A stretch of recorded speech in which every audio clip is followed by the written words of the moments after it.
Керек болсо ачык эле айтышыбыз керек. Армияга барбаган жигиттерге кыздар турмушка чыкпай эле коюш керек. Ал деген армияда кызмат кылбаса, элини коргонго жараса, ошон үчүн үй бүлөгө жоопкерчилик жок болуп, ажырашкандар көбөйүп атат.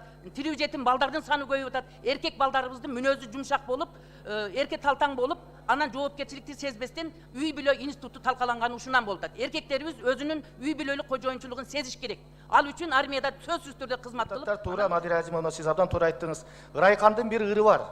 Армияга барбаса, окуп билим албаса, ал бала жөн эле илинип турган калбаса деген. Анысыңардай сөзсүз жигиттер армияга барыш керек. Анан армияда өзүнүн эрежеси, тартиби бар, катуу тартип болуш керек. Анча-мынча какукус болот, какус кукус. Анан ошонун баарына ызылдай берген болбойт. Албетте эми чектен ашып кеткен учурларда аны атайын комиссия текшерип тийиштүү жазаларын берет. Бирок армия катуу болуш керек. Армияда тартип болбосо, анча-мынча какус кукус болбосо, анда ал жөн эле бир эс ала турган же окуй турган жай эмес. Ал жерде кызмат өтөгөндө мындай жигиттер ошон менен бышат. Анан